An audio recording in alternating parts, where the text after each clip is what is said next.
Hello everyone, this is my nerds and nerdettes.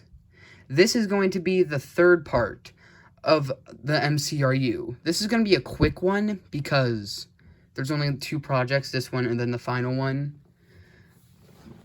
And yeah, so there's just going to be 3 parts to this phase. But yeah, the next project, which is the second to last, Ant-Man Legacy.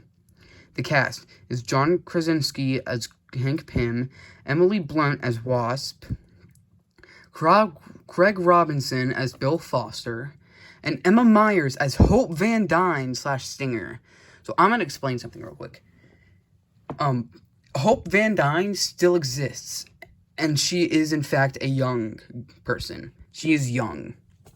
You see, I'm just going to say that she was being she was visiting... She was on a field trip during the first Ant-Man movie. She would be mentioned to have gone on a field trip while that was happening in the first movie. And yeah, in this movie, she becomes Stinger. Anyway, for the rest of the cast, it's Paul Dano as Scientist Supreme, Patton Oswalt as MODOK, and Glenn Howerton as Eric O'Grady, aka the Black Ant.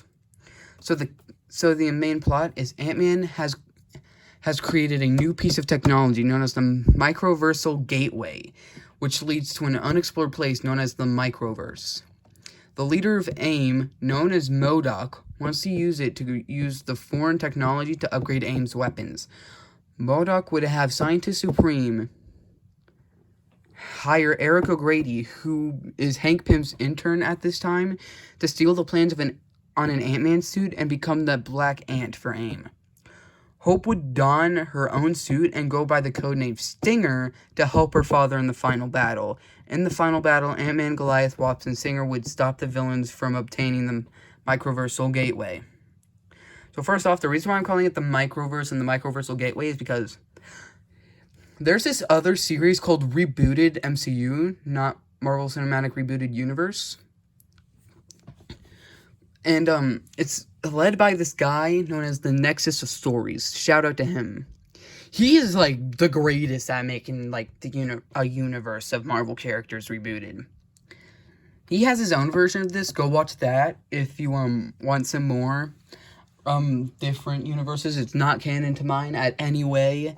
But yeah, his like quantum realm is called the Microverse. I didn't know if that was like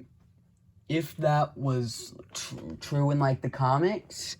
So I decided I'm going to use the Microverse, but it's a Microversal Gateway.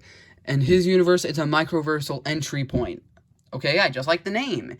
Plus, I will, in fact, have the Micronauts in my universe, too, someday. Oop, spoilers, crap. Anyway, let's get to the next movie, there's a post-credit scene. We would see a man and a woman in the future as everything around them fades to white. The woman, who is revealed to be Ravonna Renslayer, played by Gugu Mbatha-Raw, as she dies in front of the man who is Kang, played by Christopher Judge. Kang goes to another... Sorry, why would I pause there? Goes to another time and discovers that the Avengers are the reason that his time was destroyed, and he decides to put time back to his benefit. So yeah, this is the cast for Christopher Judge and Ravonna Renslayer. If you didn't know, this was the origin of the story of Kang in an Avengers series a while back called The Avengers Earth's Mightiest Heroes. But yeah, I just preferred that origin story than the one that they gave in the actual MCU. Just like, why did they... And plus, here's just a quick comment before we get to the final one. Why did the MCU go straight to the multiverse saga? They should have done either a mutant saga or a cosmic saga, and then do the other one, and then do the multiverse. And not whatever they're doing now. Yeah, that's just a quick comment. Anyway, the next movie is The Avengers, Man of Tomorrow. The cast is Christopher Judge as Kang, and the main hero cast is every hero we've seen, including the X-Men, Avengers, Fantastic Four, Champions of Xandar, Spider-Man, Star-Lord, and Black Panther, and Ant-Man and the Wasp, Thor, and the Warriors 3, And Star-Lord means Guardians of the Galaxy. They're all gonna be here somehow. They're all gonna be here.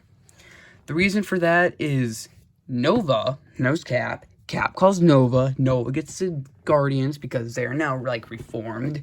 And they all help. Just, that's how that happens. Anyway, Kang would uncloak his ship and reveal his plan to take over the Earth and bring back his timeline. The heroes would come up with the plan to hack into Kang's ship and destroy it from the inside.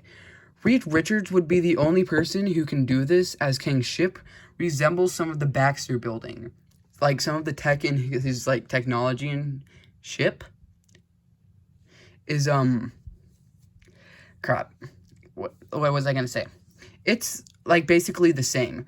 When Reed, Beast, Iron Man, Ant-Man, Amadeus Cho, and Magneto would sneak into Kang's ship while Cap, Hawkeye, Hulk, and Stinger and the X-Men fight and leads the charge against Kang's ground forces along with everyone else.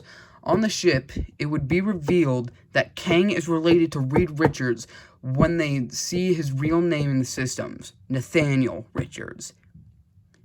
Yeah, just so you know, yeah, Reed and Kang are related. That's like a thing in the comics, okay? That's why the Baxter building and Kang's ship has similar and basically the same technology. Because Reed created it.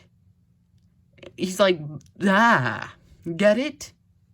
The team would defeat Kang and imprison him on the raft. But yeah. That is the end of phase, sorry. That is the end of phase 3. But next up is phase 4, Avengers vs. X-Men. Here's, like, the slate, kind of, for that. Like, you're not going to get any more information from me. But yeah. And peace.